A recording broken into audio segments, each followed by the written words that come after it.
ډېر ګرانو ګلالۍ ماشومانو سلامونه. هیله لرم چې ټول جوړ روغ او خوشحاله اوسئ او راغلي وئ چې خپل نوي درس ته غوږ ونیسئ.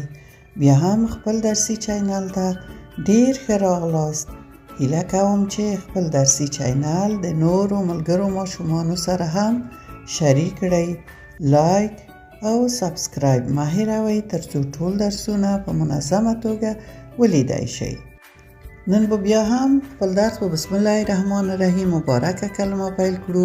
اوس تاسو هم سره تکرار کړئ. بسم الله الرحمن الرحیم. دوه ځله تکرار کړئ. بسم الله الرحمن الرحیم. زموږ تاسو نوی درس بیا هم د الفبا د ځانګړي تورو درس دی. دا ځلې تاسو ووایئ. ت ث ذ دال ر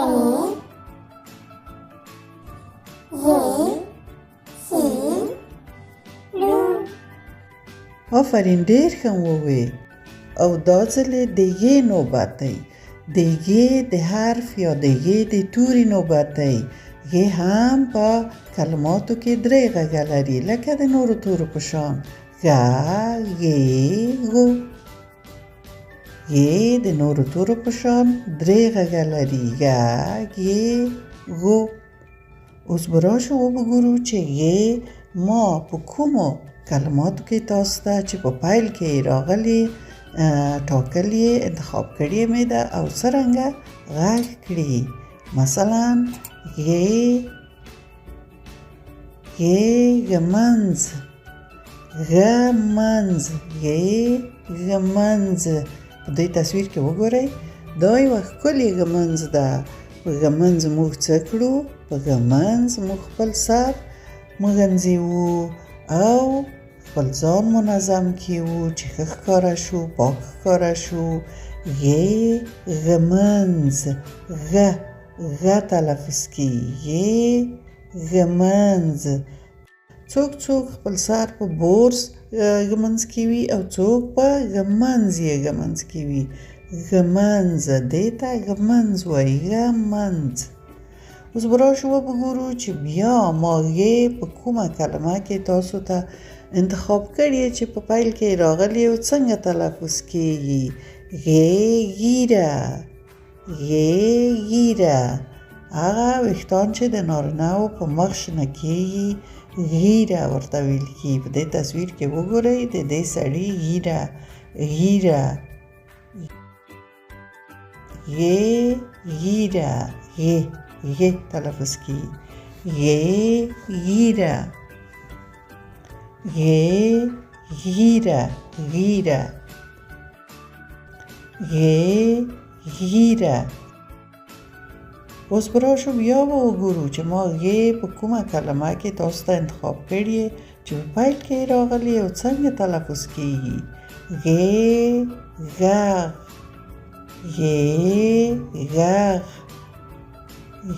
غږ. په دې تصویر کې وګورئ دا هلک غواړي په چا پسې په لاود سپیکر کې غږ وکړي. غږ یې باید ډېر لوړ وي. غږ. غږ. غږ. تاسو په چا پسې غږ کوئ؟ او غږ.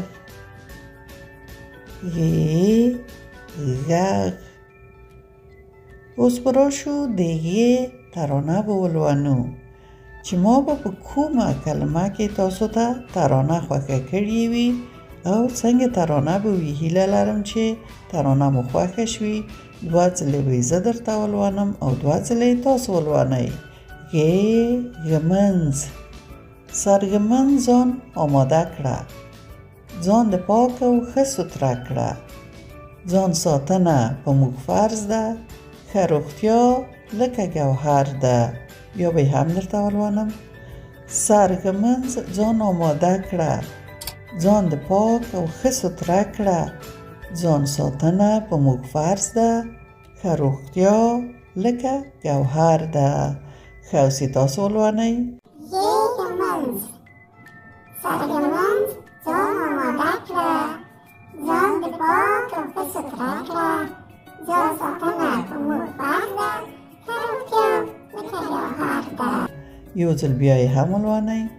سالګرمنځ ځان آماده کړه، ځان د پاک او ښه سوتره کړه. ځان ساتنه په مور فرض ده که روغتیا لکه جوهر ده.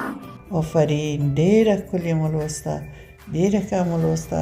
خدای دې وکړه چې خوښه شوې مې ځان ساتنه یعنې سوترګي پاکي په موږ تاسو فرض ده. د دې دپاره چې موږ روغتیا ولرو اوس نوبت ورسید د کارخانګي و صفحه د ی د حرف نه ولیکئ او خپل مورجان و پلارجان ته یې وښایاست چې تېروتنه هم نه وي کړې. نور نو مو وخت پوره شه. د خدای په امان.